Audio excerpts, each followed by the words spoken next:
Masa kecil dulu banyak tengok cerita dari Amerika. Kalau cerita dekat sekolah, selalu ada scene prom. Dulu nampak macam prom tu masa perempuan paling cantik. Paling nampak kewanitaan dia. I mati-mati nak pergi prom. Nak sangat jadi prom queen. Sekolah menengah habis, tapi tak pernah jadi prom queen. Maklumlah semua orang nak I jadi lelaki. I dapat pergi US untuk study. And I cepat-cepat dapat dress ni dari roommate I. Dekat US, I dapat hidup macam wanita yang I selama ni nampak. Dapat hormon, dapat pakai pakaian perempuan. Tapi tak pernah lagi dapat jadi prom queen. Dress ni duduk je lah dalam almari I. Tak sentuh sampai berhabuk. Berdengung dalam telinga I, dia asyik cakap, I takkan dapat pakai. I takkan sepenuhnya jadi wanita yang boleh dipanggil ratu. Dress ni dengan keinginan I nak jadi wanita buat I takut. I takut I berkerut. I takut makeup I tak cantik. I takut orang dengar suara I fikir lelaki. I takut I takkan jadi ratu. Penat lah.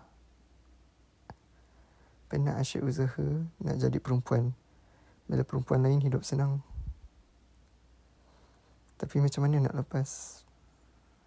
Cara hidup ni je yang I tahu.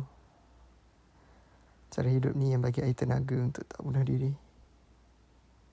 Masa kat sekolah menengah I terus hidup. Sanggup susah payah sebab fikir lama-lama kalau I terus je boleh jadi perempuan. Orang Melayu kan selalu cakap, hendak seribu daya tak hendak seribu dalih. Pening sebab menusuk hati. Tapi I tak boleh hidup kalau I bukan perempuan. Entahlah.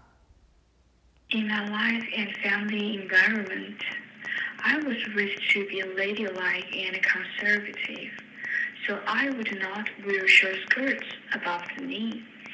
At the same time, according to the modern society, all the perfect girls with the perfect appearance and a perfect figure would have been seen wearing delicate short skirts. I feel responsible to succumb to what was expected of me to be ladylike and conservative, or to accommodate those who were in line with public aesthetics. Gradually, because I was living up to what was expected of women in society, I feel that I was not being true to myself, which led to discomfort. As much as I loved wearing short skirts, I began to form low self-esteem. In the end, I began to reflect on who caused my inferiority complex or who decided what I wore. I started asking myself, would the definition of good-looking and perfect I was forced to instill really make me happy and fulfilled?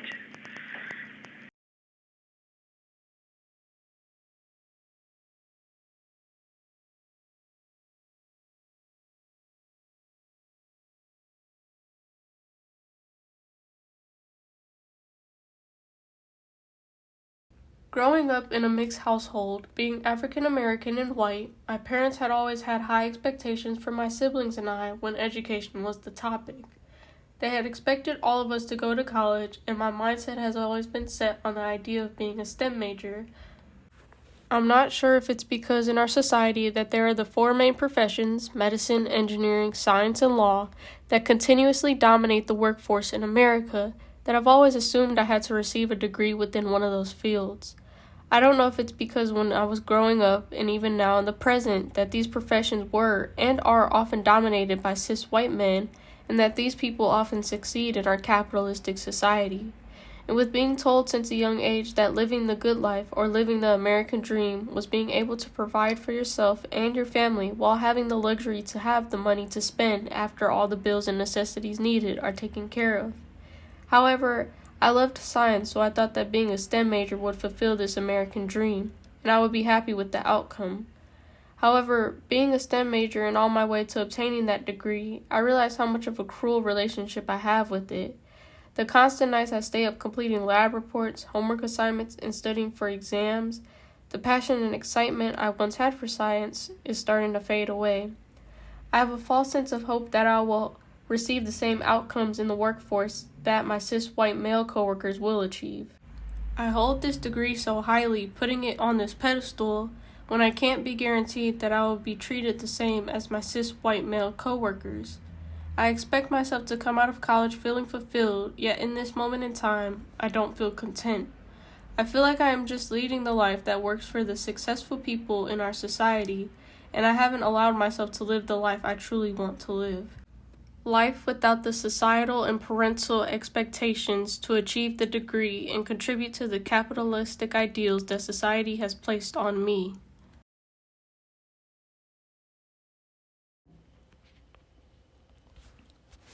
Once, a man accused me of being a faggot. Once, my clothes were a guilty verdict. The sharp spine birthed from the heel of my foot. How the man lunged at me and I ran, my patent leather bones stumbling beneath me. There are days I can't put the heels on, and those are the days I can't leave the house. Unfortunately, dysphoria made me a diva. Told me if you're not a bad bitch, you're not a bitch at all, but a boy. Today I kissed myself goodbye in the mirror. Slicked with lipstick, I've said goodbye so many times, I can't see my reflection anymore. Good. My crimson-covered mirror is evidence I'm alive. Once, a man in heat curled his hand into a fist around my neck.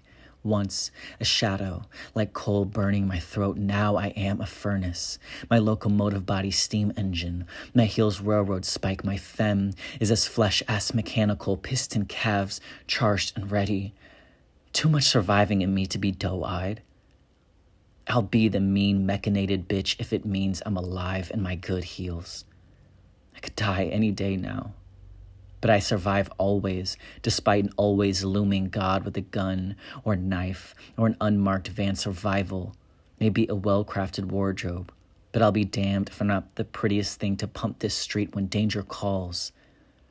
I'll be on the dance floor, voguing in my Valentinos, dressed to kill, dressed for the killing, in my red bottoms, my bloody shoes, looking drop, dead, gorgeous.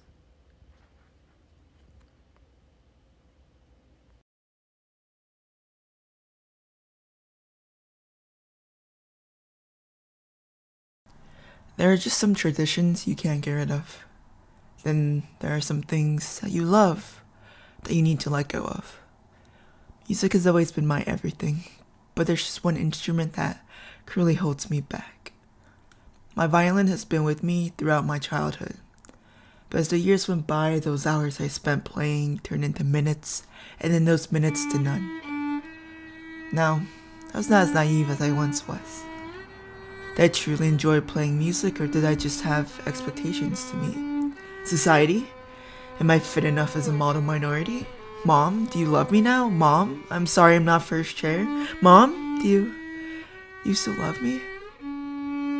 This is a cruel relationship I have with my violin. This is a reflection of my cruel optimism in disguise of desperation. To choose me, I need to let go.